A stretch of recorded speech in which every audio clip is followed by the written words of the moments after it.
Did you know that Kirby's version of Dr. Mario's Mega Vitamins has a different sound effect?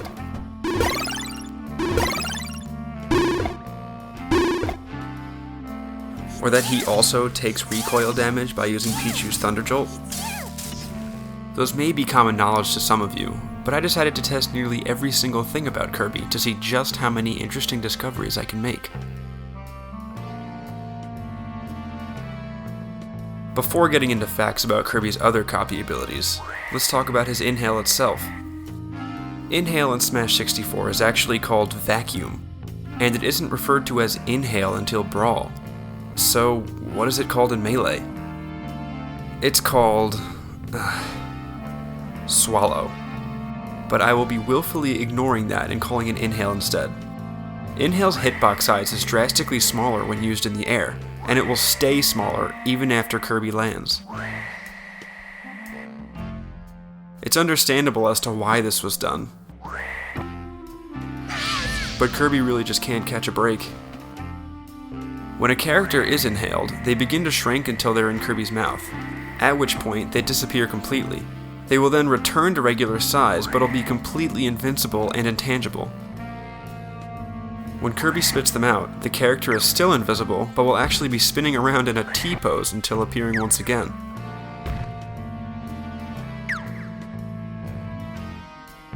The star collision will do different damage and knockback depending on the weight of the character being spit out.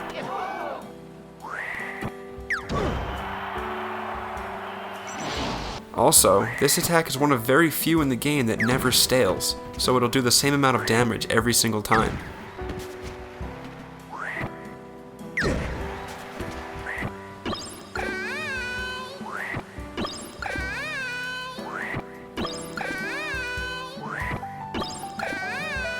Now on to the copy abilities.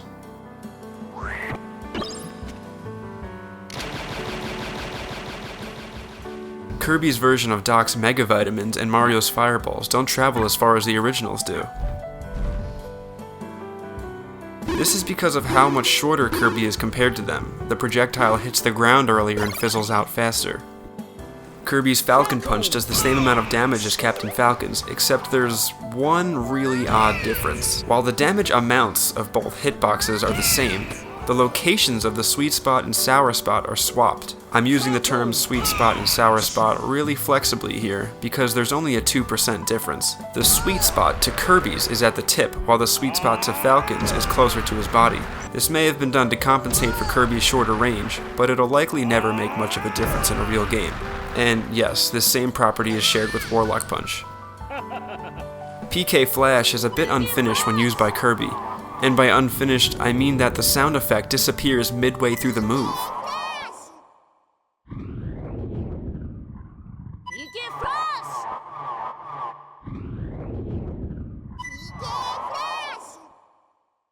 It really is only one single sound effect, but with Ness it's played multiple times while the PK Flash is traveling, and with Kirby it only plays once.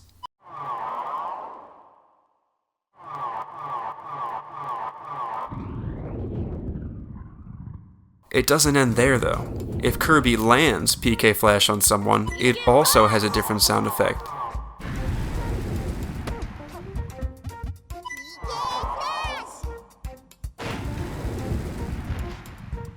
When Kirby inhales Ness, he actually wears Ness's hat differently too, being backwards instead of sideways. It's probably not a mistake, and it may be a reference to Kirby's hats from his main series games such as Wheel or Yo-Yo Kirby. Charge Shot has a really niche use for Kirby that Samus can't take advantage of. Since the fully charged version is so large and Kirby is so short, Charge Shot actually travels partially in the ground. This means that Kirby can hit Samus while she's hanging on the ledge, but Samus, she can't do that. His helmet also has a transparent visor, unlike Samus's, and since he only gets a helmet and not a full suit, he ends up charging the Charge Shot with his bare hands.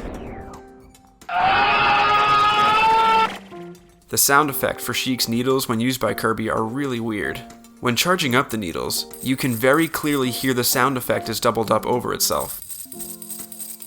If you start charging Kirby's needles in the air, and then land while still charging, this second sound effect will begin playing once you touch the ground, and won't stop until it reaches 6 needles.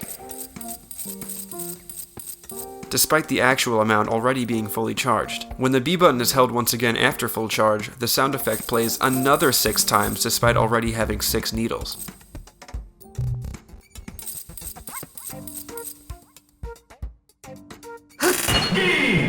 Kirby's arrows can go under Link's shield, so that's broken.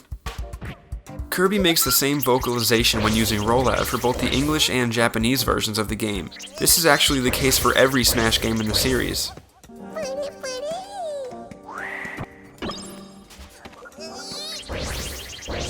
Also, the ears and tuft of hair given to Kirby are the only hat that change color depending on Kirby's chosen alternate costume. This is consistent in every game except for Smash on the Wii U and 3DS. Look at these abominations. Kirby's Shadow Ball doesn't damage many opponents while it's charging. No, it isn't because it doesn't have a hitbox, because it does have a hitbox. It's because of the way Kirby stands while he's charging up. He holds the Shadow Ball to his side, forcing the hitbox into the Z axis, which means that the hitbox is still there, it's just not possible to touch. The small charging hitbox will still hit larger characters like Bowser, since he's much wider than Mewtwo, but characters thinner than that will mostly only be affected by the final and largest hitbox.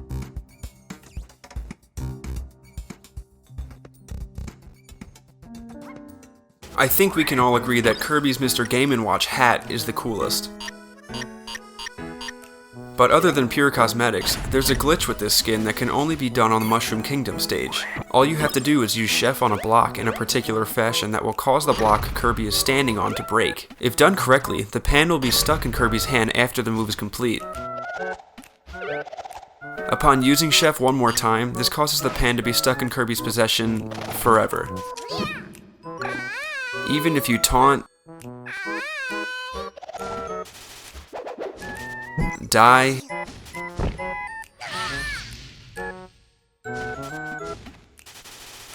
inhale Mr. Game & Watch again, or even possess a different copy ability, the pan is stuck to Kirby for good.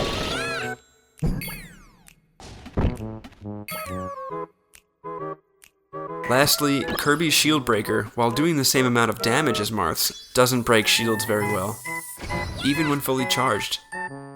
Flare Blade may actually be better at breaking shields, but I doubt this will ever happen.